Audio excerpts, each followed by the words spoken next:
میرے آقا علیہ السلام نے جب ختم نبوت کے لحاظ سے مستقبل کو دیکھا اور نظام عطا کیا تو نظام میں آپ نے کیا فرمایا؟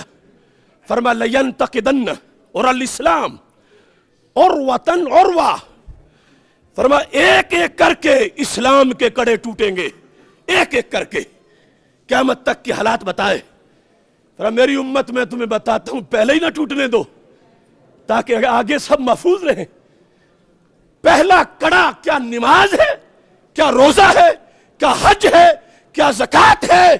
یہ پلرز آف اسلام ہے، نہ انکار ممکن ہے اور نہ کوتاہی جائز ہے، مگر پہلا محاذ نماز نہیں ہے کہ سب اس پہ اکٹھے ہو جاتے سارا دین بچ جاتا۔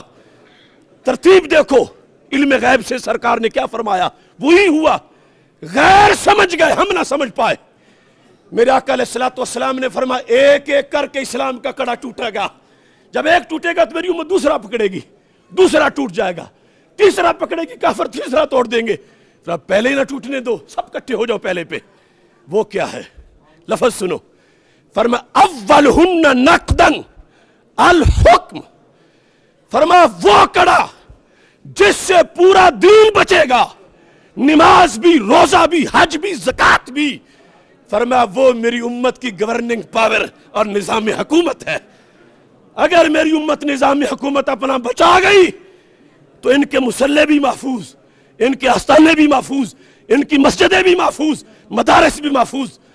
اور اگر نظام غیروں کو دے دیا تو پھر سب کچھ لٹے گا۔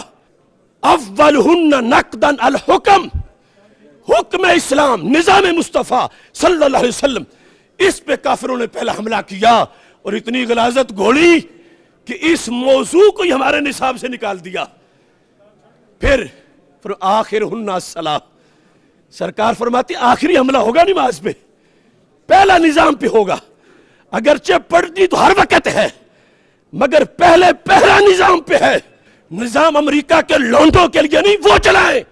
نظام وہ ہیں جو خلافت راشدہ کی سیٹ پہ پیچھے بیٹھنے والے ہوں۔ یہ المیہ ہے، ایک ایک مسئلہ، آج اس کی حفاظت کے لیے ہمیں نکلنا پڑے گا۔